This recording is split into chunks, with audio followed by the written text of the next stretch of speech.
everybody, Patty Ann here. Listen, Sarah had asked me, she said, I bought this thing from the Silhouette store and I have no idea how to put it together, how to break it apart, how to use this in my Silhouette software. So I'm going to give you the link down below in case any of you want to grab the same image and work along with me. Isn't it cute? It stands up actually, but it's kind of hard to show you that. But anyway, I think it's super cute. So if you want to grab this image and work along with me so that you can get used to using Silhouette Studio, especially if you're new at it, grab the file, it's linked down below, and meet me back here. Okay, I have Silhouette Studio opened, and I happen to have the business edition. I'm not sure if you have to have that for what I'm going to do today, but it is a good investment, a one-time fee, and I have a link for that down below too. But anyway, the first thing you would do is go to File, and open the thing that you downloaded. Now, mind you, when you downloaded it, make sure that you extracted it because it's a zipped file. Hopefully you know what that means. Extract the file. If you don't, let me know and I can make a video on that. Once you've extracted it, you're going to come right here where it says the type. When I hover over it, it's an SVG type. So that's what I'm going to open. So I'll just double click on it and it will open right here in my Silhouette. Now I'm going to use a portrait. I also have a Cameo 3 and a Cameo 4, and you wouldn't have to use the portrait or size this if you're using a Cameo 3 or 4, and I actually don't even have to resize it if I'm using my portrait, but I'm going to use 8.5 by 11 sheets of paper. And if you'll notice when I highlight on this, check out the size. The width of it, if you look up here, is 4.724, which is fine, but the height is 11.5 inches and actually a little over that. And remember, for my typewriter size paper, it's 8.5 by 11, so this won't fit. So what I'm going to do is mush all these things together again and grab all of them at one time. Take this lower right-hand square right here and just kind of push it up to make it smaller. And now if I pull this apart, I can see here on the left or up here, the height is now 10.6, a little over that. And that will fit on my 8.5 by 11 sheet of paper. So the other thing I'm going to do for my portrait is, right now it came in with the media size being custom. I want my media size to be auto letter or letter 8.5 by 11, it says right here. So there it is, 8.5 by 11. Now the next thing you'll notice is that this is not going to fit with both of these side by side on here. So I'm going to have to do this in little increments, which is fine. So I'm going to take this one off. I'll actually put everything over here to the left. That's usually like how I like to work it. So these I did not even use in my sample. So I'm just going to delete these. You can use them later if you want to, but I did not. And there was an extra piece like this that I did not use, so I deleted that. Okay. So here's what I'm going to do first. I'm going to take, and you take, the largest piece. Just bring it over here onto your mat, and it should fit perfectly. Now, you really can't see it, but if I scroll way in, maybe we can see it. Very lightly can you see that there are some score lines on here. And one way that you can tell for sure is if you come up here to where it says send and send this. Over here you can see, well, not only is there a rectangle being cut out, but there are these score lines. Now, in a later video, I can show you how to change these from being little cut lines to actually just a solid score line, but right now we'll leave it as it is. So I'm going to go back to design, and what I'm going to do is this. I want my score lines to be done first. I always do score lines first when I'm working. So what I'm going to do is, rather than, let's go back over here to send, and even if I come here by line color, notice that everything is red. Everything that's going to be cut or scored is red. That's what I'm going to change. So first thing I'm going to do is I'm just going to ungroup this. Once it's ungrouped, I'm going to click on this score line right here. click off and then click on the score lines if I can. There we go. Now I've clicked on the score lines. Okay, so I'm going to come up here. Notice these are the color of the lines. They're red. I'm going to change it into a different color.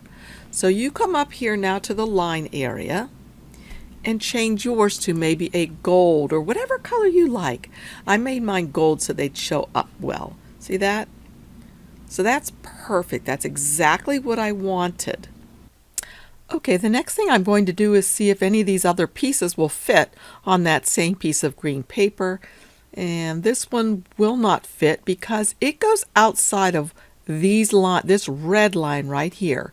This red line right here all the way around represents the cut line. If something goes outside of the cut line, it's not going to be cut. My machine will cut like this, follow the little hand. Once it gets to here, it's going to jump past all that because it's outside of the cut line and just start over here again. So that piece won't fit. This one won't fit unless I rotate it. And if I hold down my shift key, notice how that my cursor goes from an arrow to a little roundabout thing. If I hold down my shift key when I use that, it kind of jerks it in. Did you see how that jumped right into that place? Okay, so then that will work right there perfectly as well. Let's see. I think that's all that I'm going to cut on this piece. So follow me down here, or I'm just going to go ahead and put this on my mat, my paper. And when I go to send, let's come up here and look. Notice now that there are two different colors here, right? If I come to simple, which is what it will automatically default to, you just see red, right? But I know that I worked to make these gold so I could do this scoring first. So in order to see that as gold and to be able to change things in the order I want them to be, I need to come over here and click on line.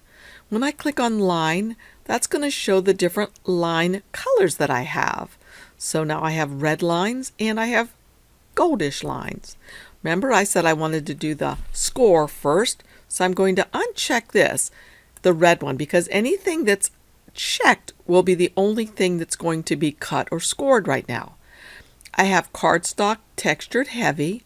I've changed this from cut to score, and I come down here and change my knife blade depth to a 2, my force to a 6, and my speed I leave at 4. You may have to mess with this to see what works with your machine. So I'm going to go ahead and score this, and after that's done, I'll uncheck this, check the red, and this is on cut, and I will just cut those out, and I will be back. Okay, I finished this, cutting these out. I'm going to fold this one on the score line in the center, making a mountain fold. Okay, like that. And you'll notice that one of these sides is a little bit shorter than the other, so it's not folded exactly in half, but that's the way it's supposed to be. Then these pieces you'll fold in like this, and you'll fold this one in like this. So basically you have both of those small pieces folded in a tent like that. Okay, so what I will do now is I will take both of these pieces, maybe group them together, it doesn't really matter, and I'm going to move those off to the right. And as I said, this is the way I like to work. Things I have not cut yet are on the left, and things I'm finished with are on the right. That helps me to stay organized a little bit. So now I'm going to bring this next piece of green, same color that I need to use right here, and this piece here. So I'm going to check now, is this going to work? In other words, is it all going to be cut? So I'm double checking to make sure I don't have to change the size of anything. So I'm going to go to send and see, like all of that is cut and all of that is cut. Perfect. Except for that, check it out.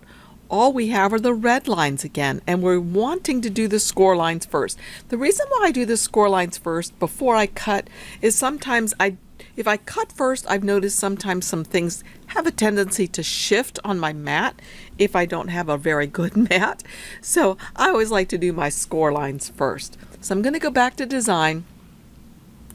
I'm going to ungroup this one, just like we had done before. I'm going to click here and try to get the score lines. Yippee, I got them first try. And I'm going to change those score lines also to that same gold color. And now you can see them there. There's 1, 2, 3 score lines there. So now we're ready with this one. So I'll go to send. And again, ordinarily when you go to send, it comes in as a default on simple right here. And simple usually works perfectly.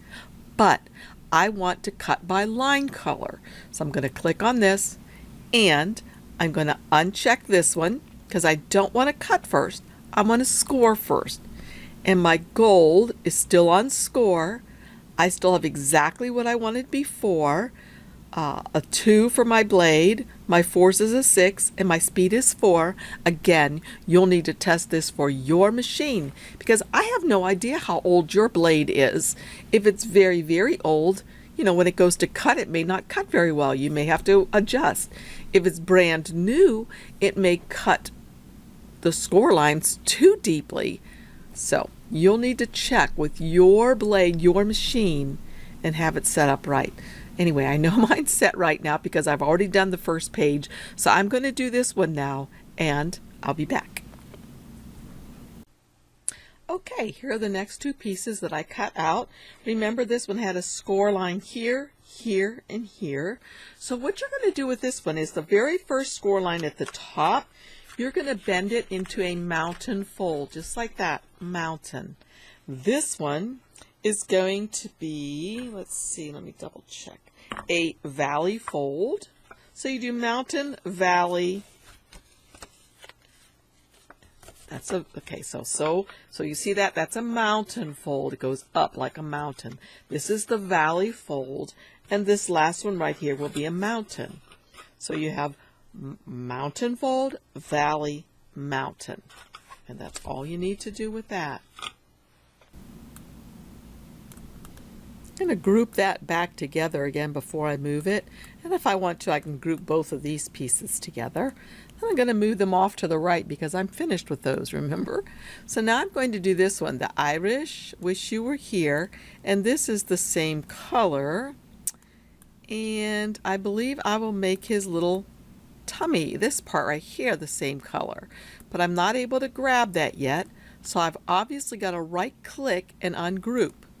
And let's see if now I can grab this part. Nope, it's still grouped together.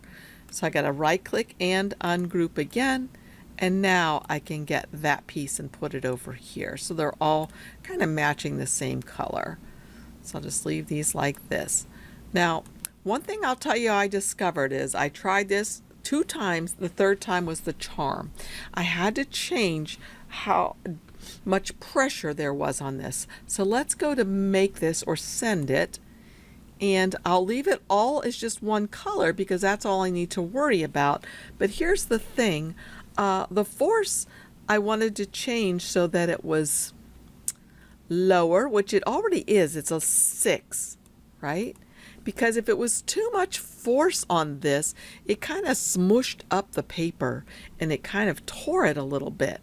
So I'm going to have that up just a bit like that, and I'm going to try this. And again, this is another case where you're going to have to try it with your machine. If you noticed in the very beginning, and I'll show you again, I ruined 2 little pieces of paper because I really didn't test, but they were just small, so it was okay. So now I'm going to put this on my mat and get ready to cut these. Okay, these were the 2 I tried originally that I had too much pressure on, and so they messed up. This is the one I just did now, and unfortunately I started gluing it on here before y'all were here, but you can see that when you take this apart, some of the little inside pieces come out, so you need to save those so that you can glue them back in. So I'm going to put a little dab of glue in the middle of the O, and a little dab in the R and this R. And then these are the pieces that I saved. And I like to use this pick-me-up tool for this. So, because you know, you got butterfingers. You can just set that right into place, push it down with your fingernail. And if you need to move it at all, there's also this side, which you can move it a little bit. There you go. Take this and put it in one of the R's. Oops. And the last one looks like this one. Needs to go like this. Whoopsie. I unscrewed it accidentally. And put it right here.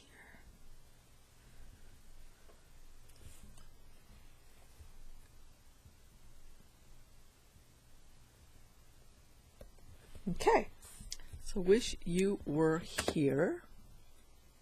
Like that. And that's going to actually go on the front of this eventually, but not quite yet. Okay, again, I'm going to go ahead and draw a box around all of these and group them all together. Right click and group and move them off to the side. Now I'm going to do, let's see, on the right hand side of this page, I could put a piece of green, a square of green. Then I'm also going to do the white of his eyes and this white here. And maybe down here at the bottom, I could put a square of orange here and here. And maybe some black over here and over here. And I need the black of the hat band. So I need to right click again and ungroup this because it's all grouped together. And I just get the still grouped. I gotta right click and ungroup again. I just want the black band like that. Okay. So the other thing I'm noticing is that I already have an extra shamrock that was cut out of right here. So I don't need this shamrock. I'm not going to use the gold buckle because I'm going to use stickles for that instead. And let's see if I want to. I guess I'll do the green hat last. So I'm going to go ahead and put a big square of white on my mat, a square of green, orange, and black. And I'll show you that in a moment. Okay, here you can see how I've placed these pieces in the different quadrants or the different corners so I can cut them all at one time. Okay, here are all the pieces that I've cut out and weeded. And I'll take them off the mat and then begin assembling. All right, so let's see. First thing I think I will do is go ahead and glue this white piece onto here. Okay, it looks like that's pretty good. Let's pick this up and kind of center it. Good job. Okay, there's that. The next thing I'll do is I think I'll put him together a little bit. So let's see. These are the wings down here. So this piece goes here. Okay, what I like to do after I put this on and it's adhered is to go ahead and flip these up a little bit just so they look a little bit more like feathers. You see how I'm doing that? Making it a little bit more 3D. Like that. Okay. So there's that. Then the next thing I do is I'll put these two little pieces on, I guess. Or maybe I should have put his hat on first. I didn't even cut his hat yet. And you might want to look at the diagram more closely before you start doing this like I am, because I'm quickly trying to get this done so that this video isn't way too long. So let's see, the eyeball part of the opening, whoopsie daisy, I got them both here. Okay, and then his little nose goes with the pointy part down, like that. And his little feet, I think for his little feet, all I did was put a little bit of right there, so I could put it down like that. And the same with this one. There. Okay, so then the next thing I have to do is to cut out his hat, and I think you can see how you do that. You just cut his hat out. I put a little stickle there, and that was one of the shamrocks that I got out earlier. Now, I'll finish that up later, but just so the video can be over, the next thing I did was I just took pop dots and put him on there. Okay. Okay. Just take this part off. Whoopsie, not that. And I just pop dot him up a little bit above this. And then where he goes is right on the front of this piece. Remember this piece from the very first piece we cut out that has the mountain and these two pieces folded under? We take that one little green piece that we have, and it should fit on here beautifully with a nice edge around it. Okay, and you want to put this on the shorter side. So remember, one side was shorter than the other, so we're going to put this on the shorter side right here.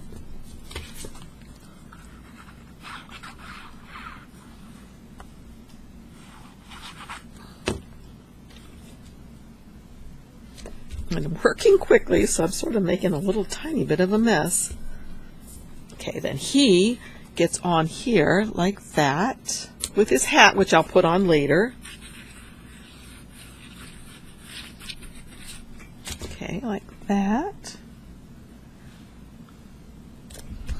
Okay, and then this piece will go on that piece that we made originally. Now this piece is going to go right here like this. On the front of this, remember this was that fold like this?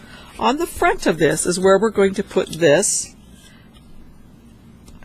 I wish you were here. So I'll put this on here. I hope I'm not going too fast now.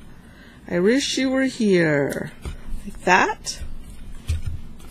So that's going to go like this. And then this one right here is going to go like this. This piece is going to come on the back here. Okay, like that. Let me get it focused. So this piece that we've bent in is going to go on the back of this right here. So I think I'll just use my tape gun because that will hold more quickly for the video here, I think. So I'm going to put that right on the edge of here, like that. Line it up, like so. And so then this piece, this goes like this. This piece is going to go right folded in like that. Okay, so remember this? This was that piece with the mountain folds. This is going to go right in here like that. Can you see what I'm doing? This was this piece, 1, 2, 3, 4, like that. I folded this piece up and attached it there. Then I'm going to bring this piece around and attach it, fold it all the way around and attach it there. So again, I'll use my tape gun, ATG gun, which I love using oftentimes. And then this gets folded under and it goes right here like that. Then I'll press it down. Hopefully I have it in a good place. Okay, and then when it's all done, you can fold it like this and it opens like that. Okay, so you can see what it looks like inside. Okay, and then this is what it looks like when you finish the whole thing. Well, let's see if I put it my way. When I finish the whole thing, and I even have his hat. You know what I could do for her? I could put a little bow in her hair instead. She could be the girl, right? Maybe that's what I'll do. But in the meantime, then also, I do have these extra shamrocks, remember, that were cut out earlier, and I can put them on. And again, I probably would use this tool, maybe put a little dab of glue there and stick one there. And I put too much glue. Let me wipe some off. Okay, take one of these guys and just stick it right on there, like that. And maybe take another one. This one looks like it's nice. Maybe put it over here. Okay, take this and like that. And see how cute that ends up looking? I think it's really cute, and I think I will make a bow for her. Just so she's the little girl. And then, as you can see, it's I wish you were here. And I think these are super cute cards that you could give to somebody. So that's it. I hope this has been helpful if you wanted to make these cards. Now the thing is, you can put all kind of different figures in here. Matter of fact, I bet you could find cute things. You could put a Mickey Mouse in here, or a Minnie, or anything that you like here instead of the owls. And make it say something else right here. So if you like this video, please give me a thumbs up and subscribe. I really appreciate it. And join me again. And if you have a question about a specific card or how to put it together, let me know. I'd be glad to make a video for you too. Thanks again. Bye, y'all. Oh, thumbs up. Thanks. Bye.